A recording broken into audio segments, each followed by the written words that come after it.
veces puedes sentir que tu entorno se está desequilibrando. Si es así, es posible que tengas hipofunción vestibular. La hipofunción vestibular no es una enfermedad en sí, sino un síntoma de muchas enfermedades en las que se produce una lesión en algún punto del sistema vestibular. El sistema vestibular es la información que capta el oído interno de cómo vemos la cabeza en el espacio, ¿vale? y a través de una serie de nervios y neuronas manda esa información al cerebro. Entonces, si se produce un daño que puede ser unilateral o bilateral en ese sistema, el paciente tiene una discoordinación de todas esas informaciones. Lo que ellos notan sobre todo es un desequilibrio cuando andan, ¿vale? Y una intolerancia importante a superficies móviles y sobre todo entornos visuales con movimiento.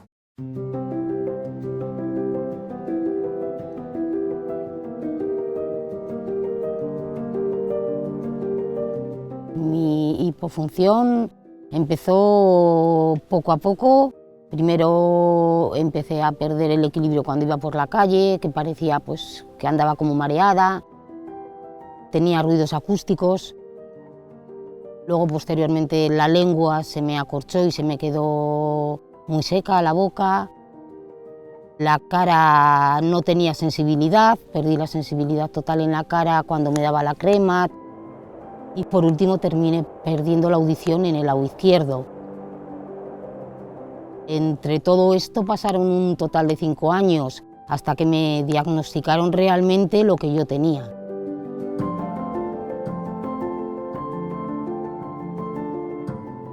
A los 38 años me vino un vértigo, unos mareos acompañados de vómitos, mucha inestabilidad.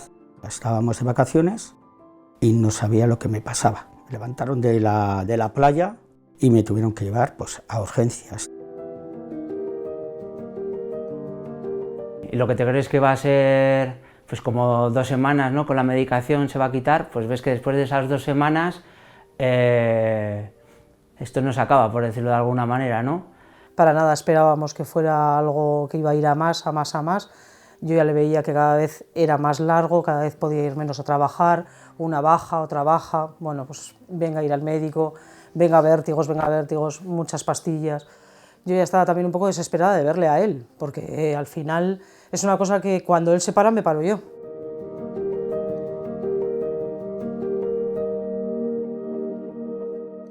Puede llegar a ser muy limitante a nivel diario y personal y a la hora de desempeñar las funciones básicas de la vida diaria, ¿no?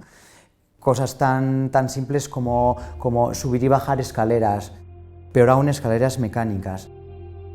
Pasar un paso de peatones si hay otros peatones que están pasando o hay bicis o hay coches cerca, esperar en la parada del autobús, ir por la calle y que haya unas obras y hay una plancha metálica que vibra. Todo eso pues, les lleva a tener un desequilibrio y también a poder tener más riesgo de caídas que la población general.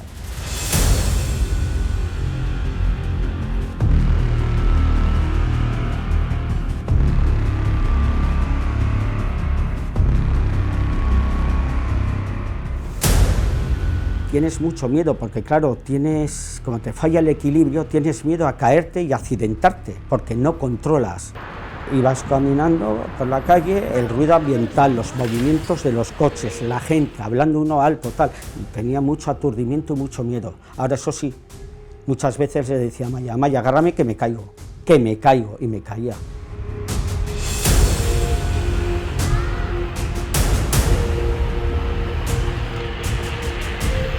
La percepción del entorno, el equilibrio, aislamiento, mareos, o sea, entras en ese bucle de todas estas cosas que para el día a día saberlo llevar es muy difícil. Tenía mucha presión en los oídos, pérdida de audición fluctuante, porque perdía, o sea, no oía, inestabilidad. ¿Cómo puedo decirte? Es una crisis, como digo yo, que te aísla, te paras.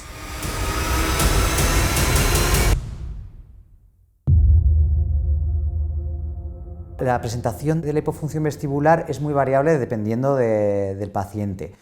Depende de varios factores. El primero de ellos es que la lesión sea unilateral o bilateral. En pacientes con hipofunción unilateral como el otro lado les llega información correcta, son capaces de capear mejor la disfunción. Sin embargo, los que tienen una hipofunción vestibular no les llega nada de información de ninguno de los dos lados, entonces ya no solo tienen esa inestabilidad crónica, la intolerancia a entornos móviles, etcétera, sino cuando se mueven hay un movimiento ocular que no se corrige. Entonces ellos notan constantemente mientras están en movimiento que el entorno se les mueve para arriba, para abajo, dependiendo de su movimiento. Y eso es porque el sistema vestibular corrige ese movimiento ocular y hace que no se nos mueva el entorno mientras estamos en movimiento, y ellos no tienen esa capacidad. Además, luego hay distintas enfermedades que lo producen, entonces muchos pacientes con hipofunción vestibular tienen otros síntomas propios de la enfermedad que produce la hipofunción vestibular, que también se les añade como síntomas y entonces ellos, en cuanto a su calidad de vida, pues están más afectados.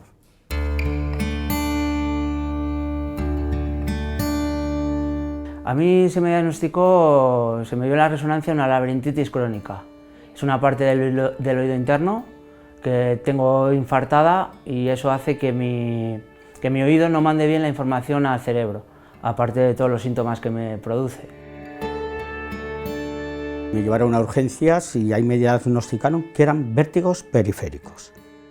Al cabo de los 10 años, desde la primera experiencia, se fue incrementando.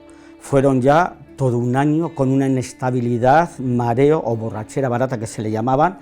Estuvieron haciendo pruebas y todo, y al final dieron que tenía Meniere.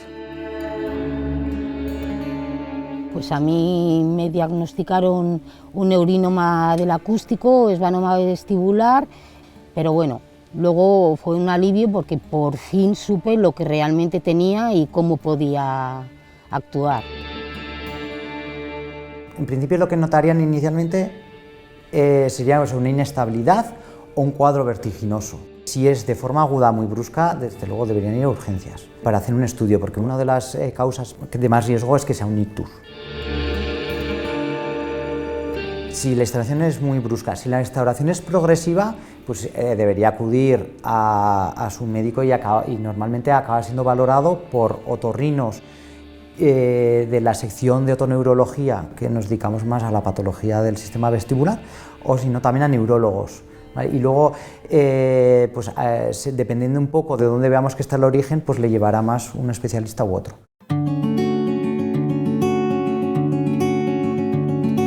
Si lo detectamos pronto, se puede intentar empezar con ejercicios rehabilitadores tempranos para que la compensación central sea lo más rápida posible. Cuando tenemos un paciente que tiene una alteración que sabemos del equilibrio, la posturografía nos informa un poco de varias cosas. Nos dice un poco si el problema va más enfocado al sistema vestibular o es más un daño a nivel visual o es más un daño a nivel somatosensorial o postural. Y conforme cómo esté el estado del paciente también nos ayuda un poco también para dirigir mejor su rehabilitación o tratamientos rehabilitadores posteriores. Sí, realmente a mí me ha venido muy bien, y luego pues todo lo que es ejercicio de ejercitar el sistema vestibular, o sea, todo lo que sea trabajar con el movimiento y así, pues sí, a mí realmente los tratamientos sí me han venido muy bien. Lo que por inercia les lleva a estos pacientes a muchos es a tener una vida sedentaria, salir poco de casa, lo menos posible y siempre con miedo. Sin embargo, a pesar de que es la reacción más intuitiva, es un error para que luego se encuentren mejor en su día a día. Entonces lo que tienen que hacer estos pacientes es intentar salir un poquito de ese círculo vicioso de intentar encerrarse en casa y promover la actividad. Hombre, al final cuesta un poco asimilarlo porque, claro, tú te mareas y lo que te están diciendo es que te tienes que mover y al principio como que no lo entiendes, ¿no?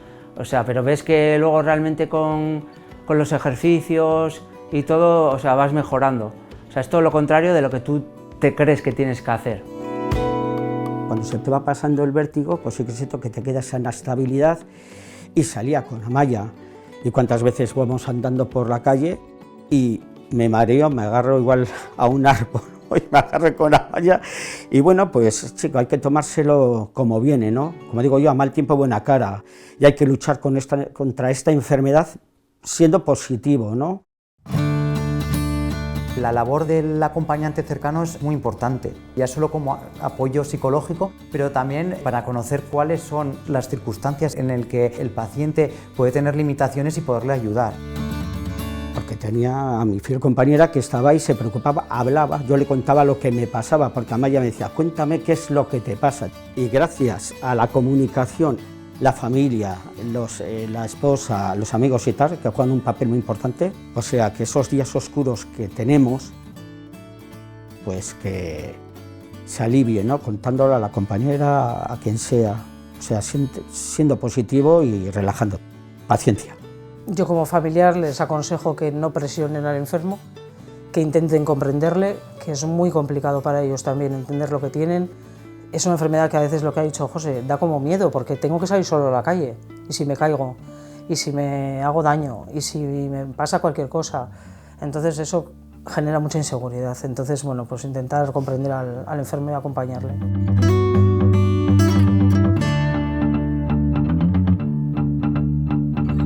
La asociación Elkarrekin Oreka, o sea, a mí me parece que nos ayuda un montón y que ha sido una idea genial y que sí, que realmente hacía falta. Compartir yo creo que es importante, desahogarse, aparte de con la familia, decir, bueno, hay otros como yo, ¿no? Y eso yo creo que va agilizando un poco el terreno, va allanando un poco el terreno. Sí, pues encuentras personas que lo viven de otra manera, muchos con otra alegría, con otra forma, encuentras un apoyo, te puedes desahogar. Porque que una persona cuando le hablas de lo que tú tienes te entienda realmente por lo que estás pasando es algo que ayuda muchísimo, yo diría que casi un 99%, porque el resto puede apoyarte, pero nunca va a saber realmente ni va a entender al 100% lo que tú le cuentas. Y hemos podido intercambiar vivencias, conocernos, y lo importante para mí es visualizar y dar visión a la sociedad de nuestra enfermedad. Para mí eso es lo más importante. Y después transmitir a la sociedad pues, el aspecto del cuidar y el acompañar, ¿no?, a toda esta gente.